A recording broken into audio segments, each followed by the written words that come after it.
Samboja Lestari, BOSF, to interview numerous BOSF staff, such as their vets and their animal welfare manager. And here we're joined with Miss Pipit, who is the assistant manager for animal welfare in BOSF.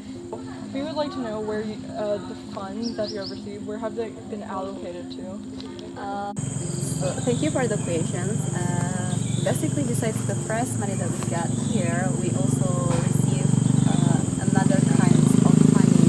For example, like a medical fund that goes directly to the veterinarian teams, and then we also receive another materials. For example, like used fire hose.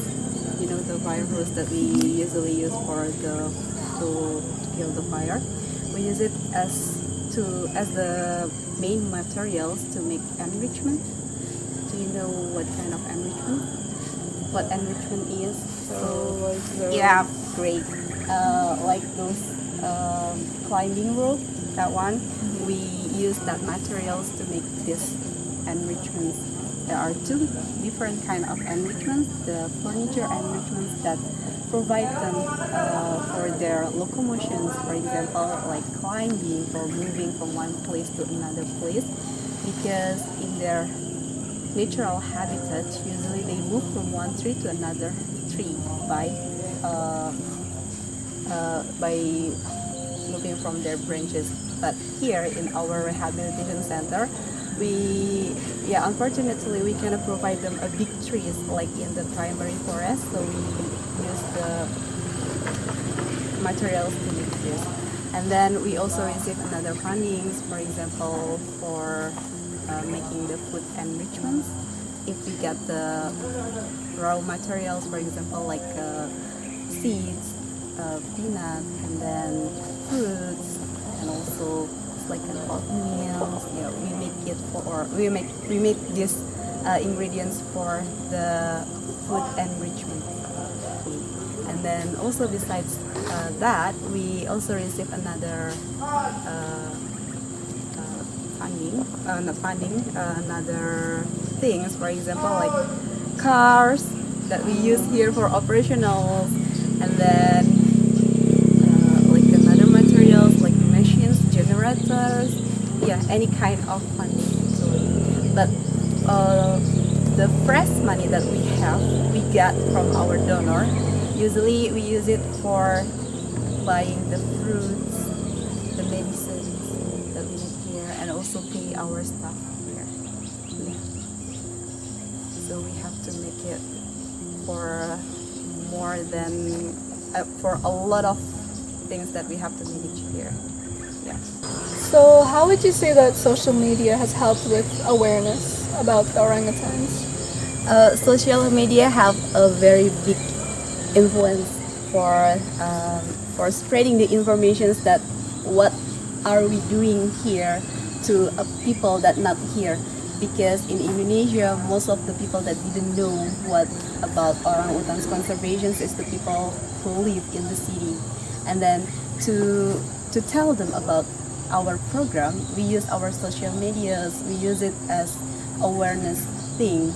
So for example, let's say our Instagram account, we oftenly post about our activities, our orangutans activities, start from the rescue, and then rehabilitations, and then the release reintroductions program. And then we tell the people outside Kalimantan or even in Kalimantan, people who don't really understand about us through our social media. Besides our social media, we also have a website.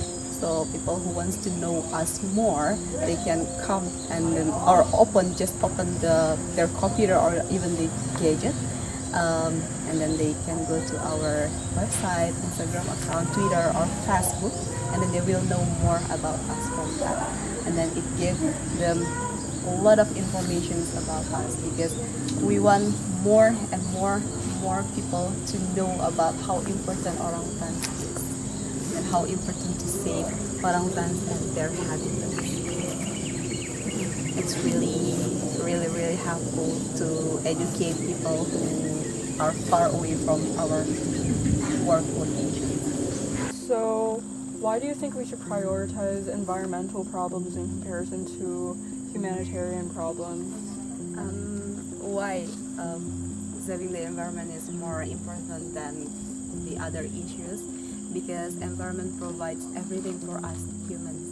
Start from the clean water and then clean air. What will happen if we cannot save the environment? We cannot save the forest, and then what will happen in the future is there is no more clean water, clean air. We're gonna breathe only the pollutions, the air pollutions, and what we are gonna drink, what kind of water that we will use. We're gonna use is only the one that polluted already, and then it's not good for our health, of course. And then what else besides besides affecting our health issues is it will also affect the other things. For example, like the farming,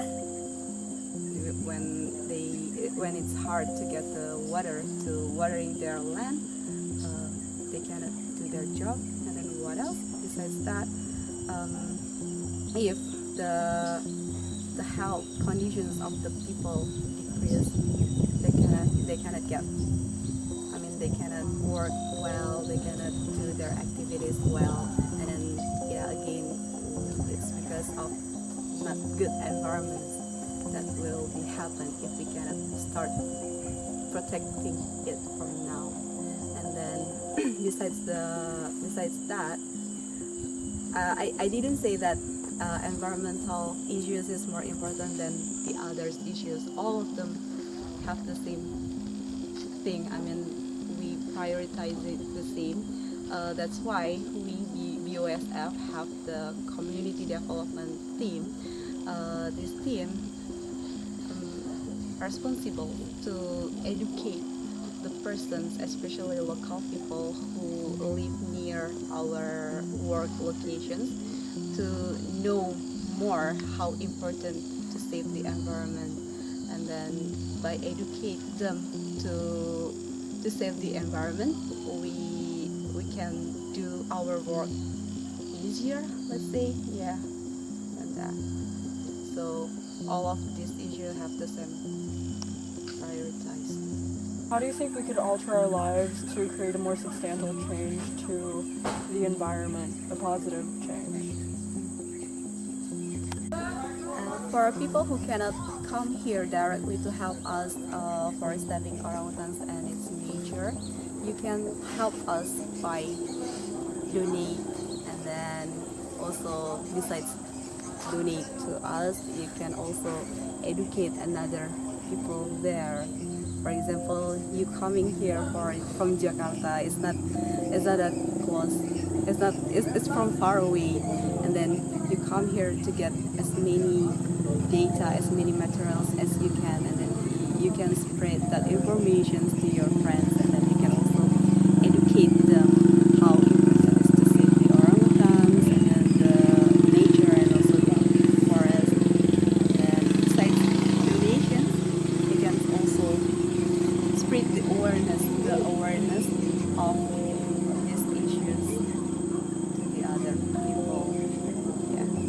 So how has the recent forest fires affected the health of the orangutans here?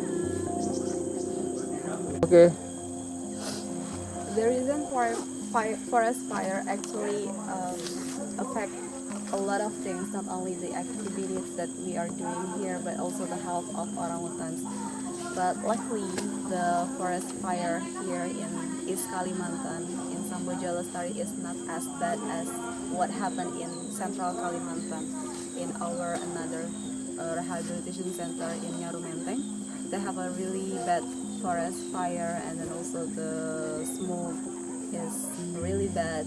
So the animals, not only the humans that breathing in the bad air, but also the orangutans. That's why they have breathing systems problems and disease. But here we can have a normal activity because the forest fires, the smoke is not as bad as what happened in Central Kalimantan.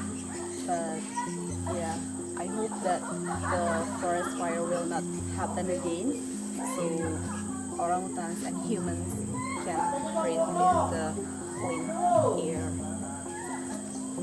So we've come to the end of our questions. We just want to thank you so much for your time. We would also like to thank you for allowing us to visit the BOSF headquarters here in Samboja Lasari. You're welcome, and we also thank you. We also want to say thank to both of you because you want to come from far away to know more about our orangutans, to know more about how important to save orangutans and the nature. And then we hope that you can spread these informations to as many persons, as many people as you can, so more and more people will be aware about how important to save these things, yeah, to save the orangutans and the environment. Thank you. Thank you. Thank you.